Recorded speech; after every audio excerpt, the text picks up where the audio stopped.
I'm Ashton Addison from the Crypto Coin Show, and today on Blockchain Interviews we have Bilal Hammoud, CEO of NDAX Crypto Exchange in Canada, here to talk about digital assets, buying crypto, and the landscape of Canadian crypto overall as well. Bilal, welcome to the show, and thank you for taking the time.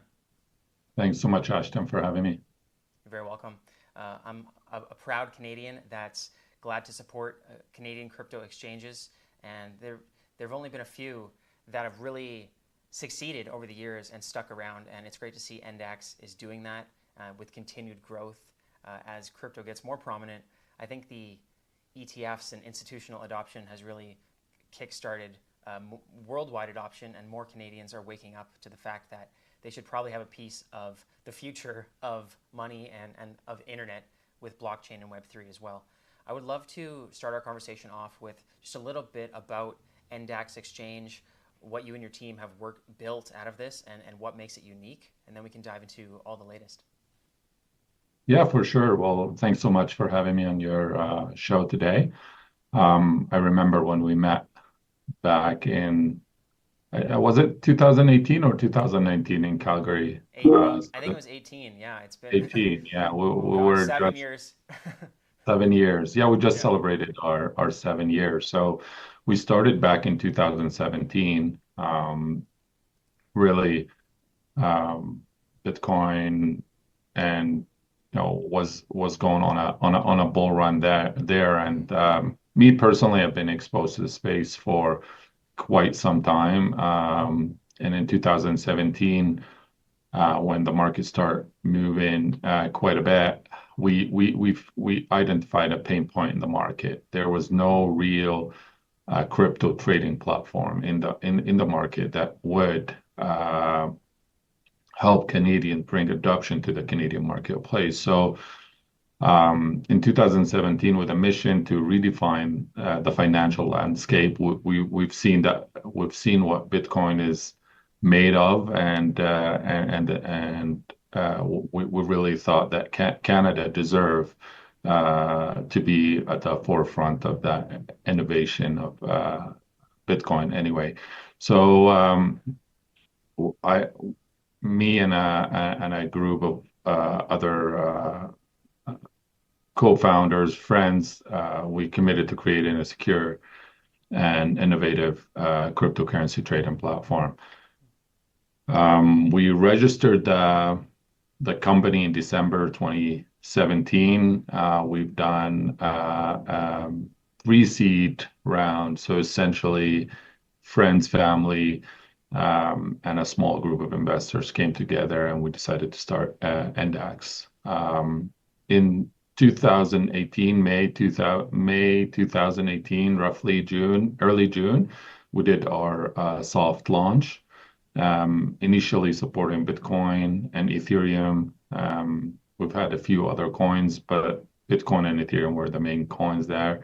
Notably, one of the main advantages back then is that we started off by solving one of the biggest problems, which is banking. So in 2000, right at the start, we had already secured a Canadian banking relationship that we're very proud of. It's been one of the main reasons why NDAX has been successful. We brought free deposits, easy on-ramping, off-ramping Canadian dollar to a crypto, and that was one of the main advantages of using NDAX then. There was really no other real solutions out there. Later on that year, we became the first Canadian exchange to list other assets like XRP. We were the first to bring it to Canada, Cardano, and some of the other assets.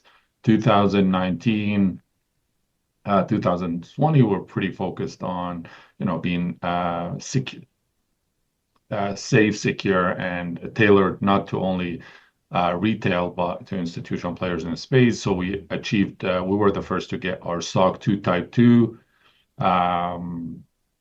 certification, and since then we've been doing audited financial statement as well with top accounting firm in the industry. That gave us quite a bit of credibility within the Canadian market, and we grew to become one of the largest by trading volume within the Canadian market to date.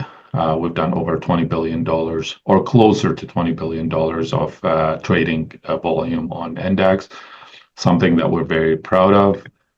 2022, we were the first to bring stake into the Canadian market. Staking was such a big advantage to Canadians, and we wanted to make sure that they can do it in a very safe, secure manner, regardless whether they're early or they're advanced traders into the market.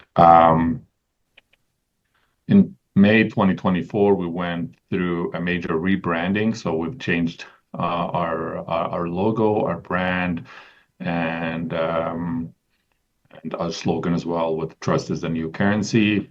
And late December of 2024, we got our investment dealer and alternative trading system registration with our regulators, which has been a major milestone within the Canadian market. Wow, those are some incredible milestones, and 20 billion in volume is something to be proud of in Canada.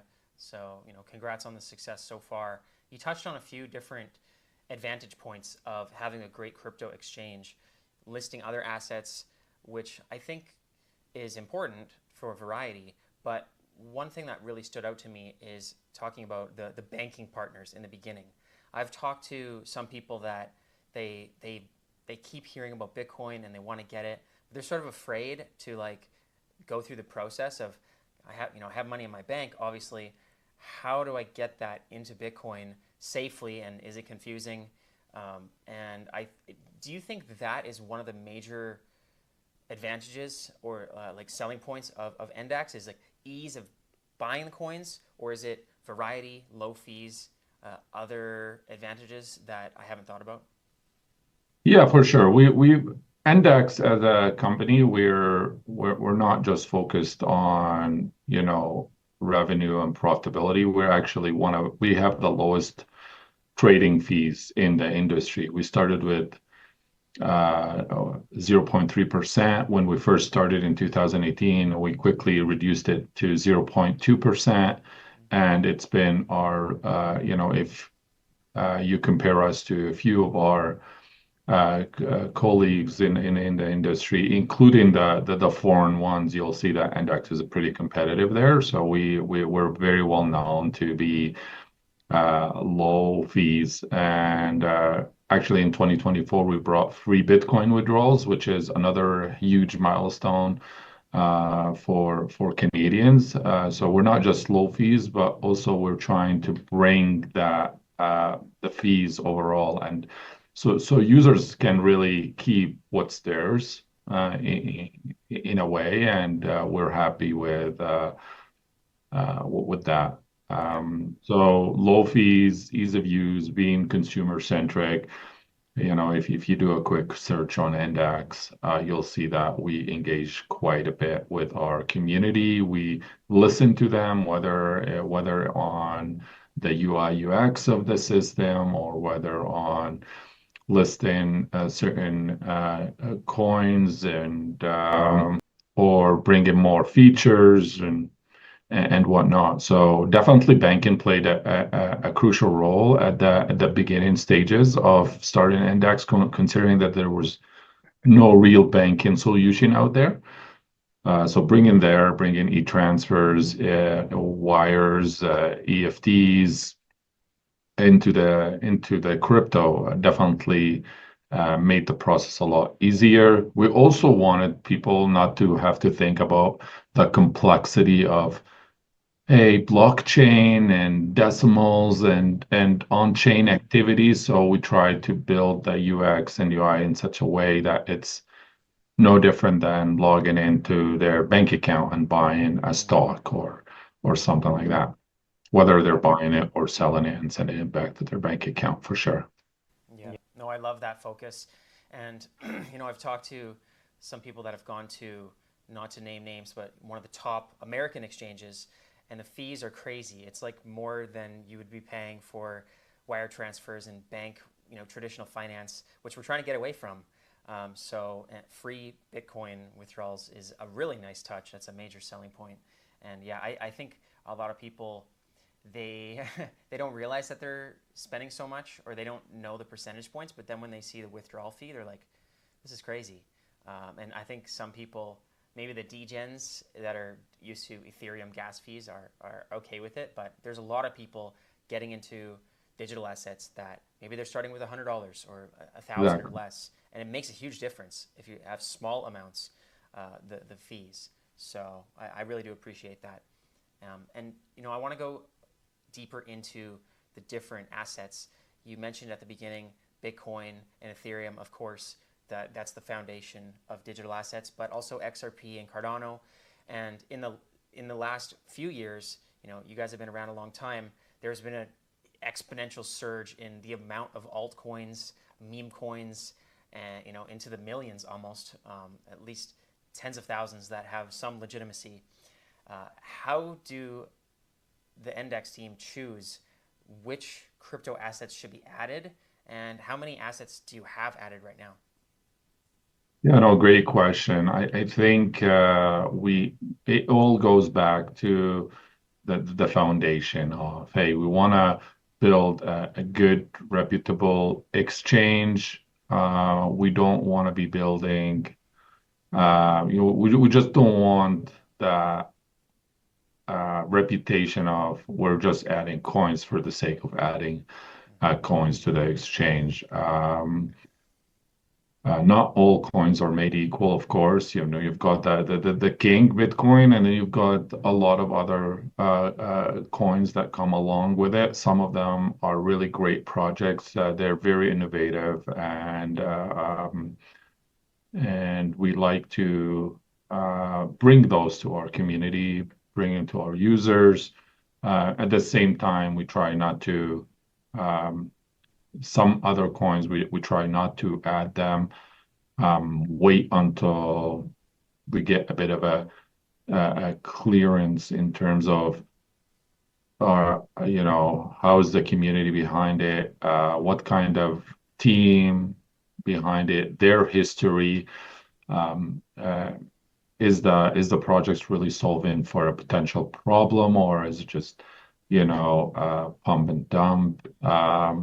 A lot of these things that play into it. So at NDAX, considering that we're regulated as well, we go on a rigorous due diligence, prioritizing project with, robust technological foundations, again, regulatory compliance. We run it by our legal. We look at market demand. We look at the community backing. Um, yeah, so it's essentially the main goal, as I mentioned earlier, is to bring access to assets that have high standards. Mm-hmm. Some users want extra assets that we don't unfortunately do, and that's why we offer the ability of, instant withdrawals.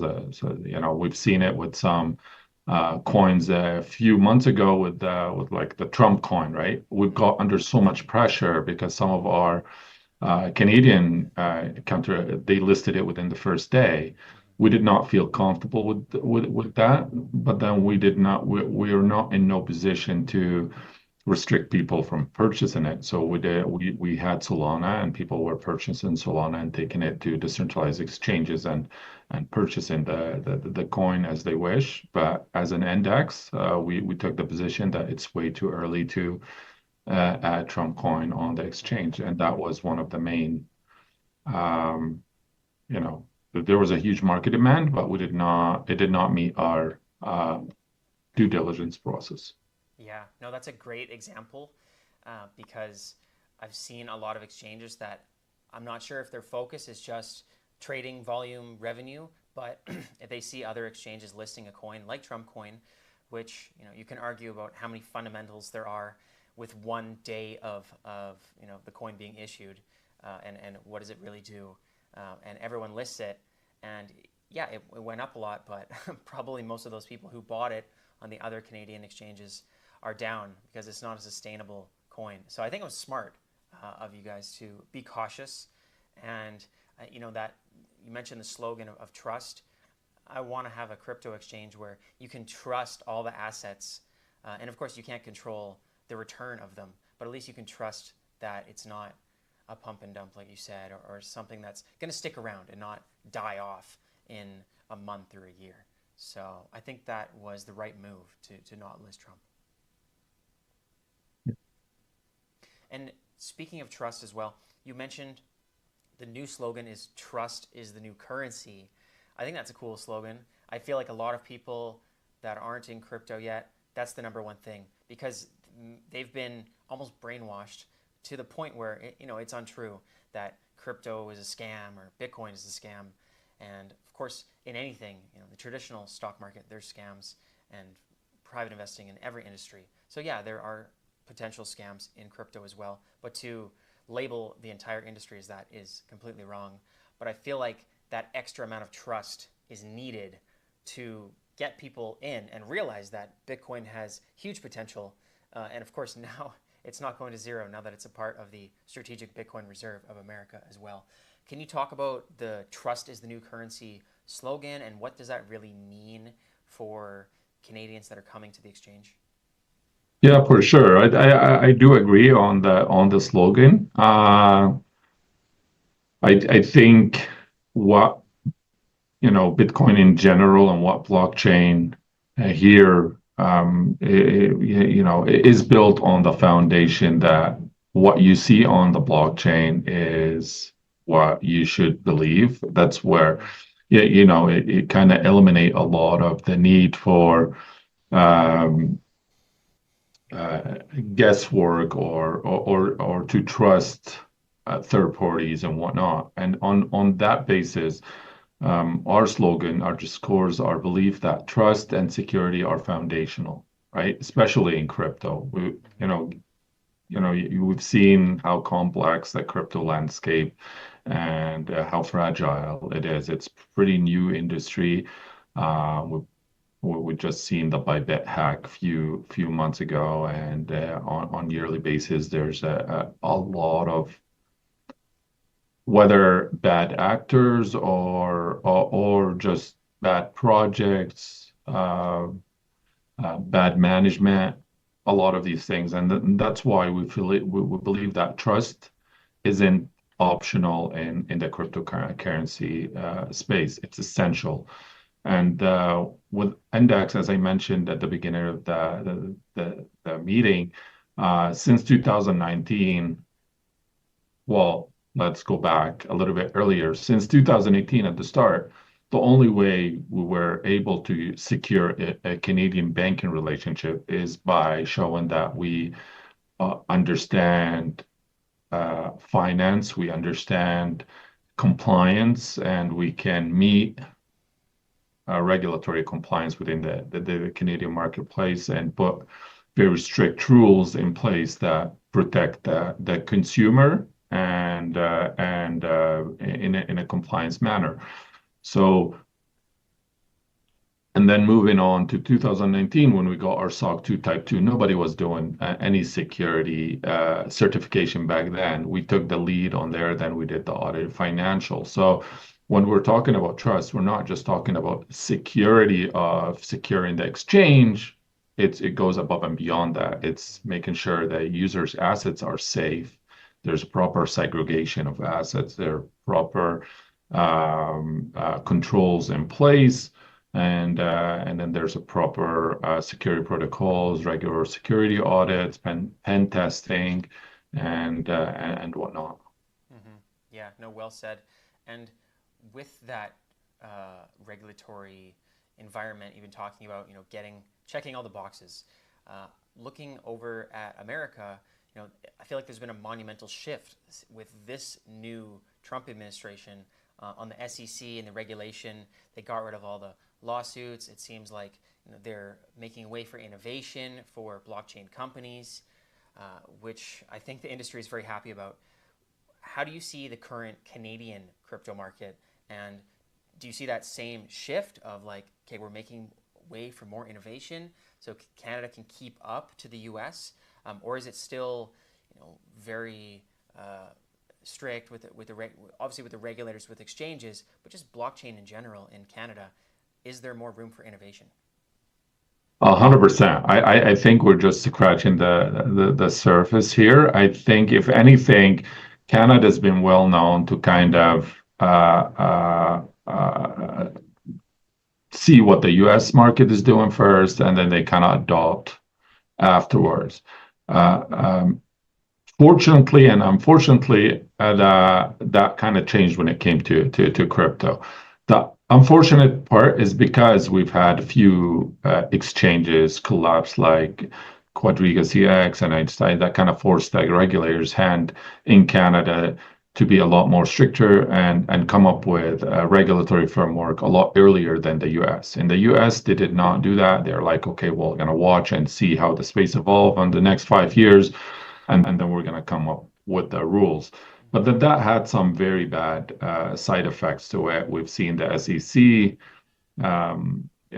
landing lawsuits against all the top exchanges in the US because there was no real regulatory framework. Meanwhile, in the Canadian market, which is that's the fortunate part, is the regulators were very clear. Hey, we want to work with you guys. We're not gonna let you guys do everything that you want to do, but here's the framework and here's how we want to work together. Definitely, it took quite some time. Like it took us 4 years plus to get us to a regulated zero member, which is like investment dealer and an ATS. But I felt a lot more comfortable working with this kind of framework, regulatory framework over uncertainty on the other side of the border, even though that meant, you can get away with a lot of things in the US versus the Canadian market around like margin trading, futures, derivative, stable coins, a lot of things. So I think Canada is, we've seen some of the biggest projects like the Ethereum, the Layer Zero, a lot of the bigger projects really starting out the Canadian market. I do hope that with the new elections that's coming up, that we have some buy-in from our like on the policy side. We get a bit of a guidance on the policy side and some support. But really, with everything that's happening around the world, I think Canada is very well respected around the world and it's well positioned globally with a strong potential, considering our regulatory stance and whatnot. Yeah, no, it's really interesting. And I know Canada did have ETFs before America. They were early on that. They did have a leg up. And yeah, honorable mention to Ethereum starting in Canada. That's, what really kicked off all of the other altcoins many years ago. So that's awesome. I wish that the politicians in Canada for this next upcoming election would do what Trump did and, mention Bitcoin a few more times. I think the conservatives may have, but maybe back around that. And Canadians are looking for ways to preserve wealth. And, with whether it's tariffs or just inflation compared to the American dollar, Canadian dollar, I think personally that crypto is a great option to be looking at to try and preserve your wealth. So I hope more Canadians wake up to that, and the politicians show that to Canadians as well. For sure. And one other way to help generate wealth besides just acquiring digital assets is the staking as well, because you can earn a little bit with that. You mentioned that NDAX has integrated some kind of staking. Can you talk about those assets, how it works, what's the process, and how do they get a return on it? Yeah, for sure. So staking is essentially a passive income strategy. We've seen, Bitcoin market or crypto market in general, they go through cycles. You've got the bull market and you've got the bear market. And when the market in going through a bear market, most people, most users are just holding their assets and waiting for the market to turn around. Staking is a great way to earn passive income on some of those proof of stake assets, which is a great way to generate that passive income. Some assets earn more than others. Like I remember Polkadot was doing somewhere around 11 to 13% in return versus Ethereum is like 4%, Cardano 4%, something of those sort. These yields fluctuate as more and more people stake, and essentially proof of stake is securing the network, right? So we operate validators that secure those blockchains, and as a return, we earn a percentage of that yield, and we share that with our users. And I think NDAX, we made it very simple to do that. All they have to do is pretty much log into the platform and click a stake button, and then they're good to go. Once they're ready to, they want to move them off the exchange or they want to sell them, they would just unstake them, and then they'll be available in their account after an unbonding period, and then they're good to go. Yeah, no, that's great. I think it's a great feature with these proof of stake chains that obviously you're going to be getting more than you would in your high interest savings account in the bank. Well, yeah. Well, they're actually now, getting more competitive with banks because I think yes, they see yes. crypto, but depends on the crypto asset, of course. But yeah, it has, it used to be a joke, and now I don't know if the banks are getting more desperate or what. Well, the Bank of Canada at one point last year, it was probably better to be storing capital in Canadian dollar because the interest rate kind of skyrocketed. But since then, we've seen several cuts from the Bank of Canada, and that rate is coming back down. When the rate comes back down and, inflation creeps up, people want to preserve that capital. All of these assets are inflationary assets. So if you're not staking it, someone else is staking it, and essentially you're losing out. So we try to, and staking really on proof of stake is one of the safest versus some of the other strategies out there where you're risking your assets. That being said, some assets have some slashing penalties and whatnot, some staking assets, and that's where NDAX come to play. We do quite a bit of diligence in terms of which networks we want to stake to, which validators. We have some service level agreement with them to make sure that they're not doing anything malicious. They're maintaining the network operation, 100% uptime, a lot of things. So those are some of the value adds that we work behind the scenes, kind of similar to listing a new asset. We do the same thing when we decide to make an asset available for staking or not. Yeah, it's really interesting, Bilal. And now I want to look forward. I feel like America is guns a-blazing with more innovation and growth, and of course there's a little bit of volatility of how many new people come into crypto, depending if Bitcoin's going up or Bitcoin's going down. But if you look at the hash rate and the performance of the blockchain, it just continues to rocket, and the smart investors seem to be continuing to accumulate, like Michael Saylor, BlackRock, and the institutions. So what is the team at NDAX doing over the Q2, Q3 of 2025 here to bring in more users and more functions to drive more value for Canadians using crypto? Yeah, no, that's a great question. We do have, we're pretty confident that regardless of those short-term volatility in the market, with everything that's happening on the macro economy, the crypto foundation is pretty solid. We're seeing a lot of activity on chain, a lot of projects. Really, everything is moving on chain.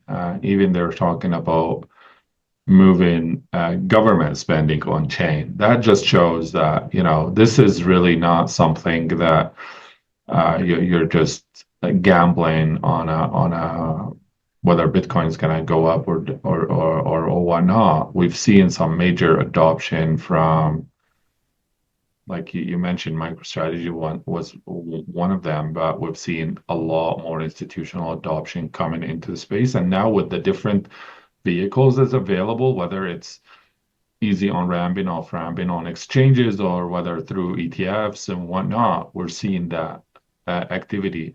Now, as for NDAX, I think um, we are focusing on enhancing the user experience, expanding our asset offering, and bringing more solutions, right? So we do have a feedback board on Index, kind of something unique, and we're always engaging with our community, with our members, seeing what they really need, what on the spot side. But we have some really cool products that we're working on to compete with international markets and bring it in a safe manner to the Canadian. I think it's a little bit too early to speak about them, but we're very excited about a few of the larger projects that we've been working on behind the scenes.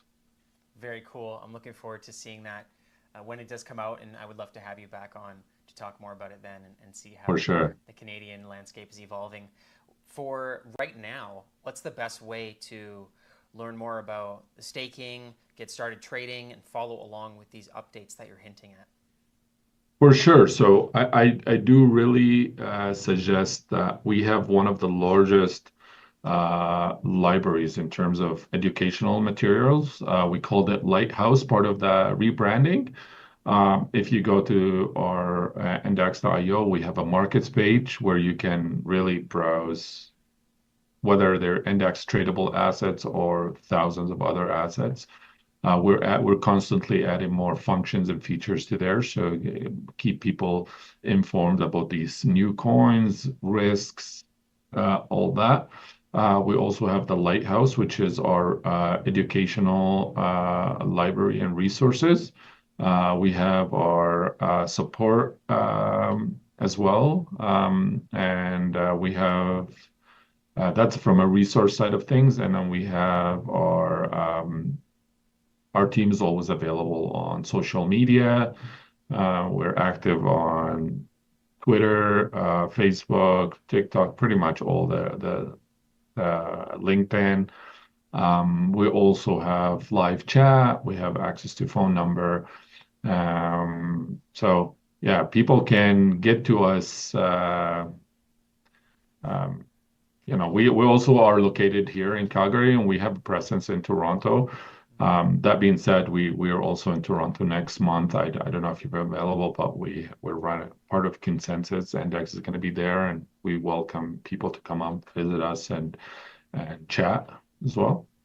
That's awesome. Yeah, I think educational content is great. That you can never have too much education on this topic. So I'll leave a link to the platform, of course, the NDAX site, the Lighthouse education, and the top socials as well. It's great to see you guys are at Consensus, and I would highly recommend people checking it out if they're in the neighborhood as well. I really appreciate your insights into the Canadian landscape, Bilal, and congratulations on the success over these 7, 8, 9 years coming up. I can't wait for the 10-year anniversary. 20 billion in volume is amazing.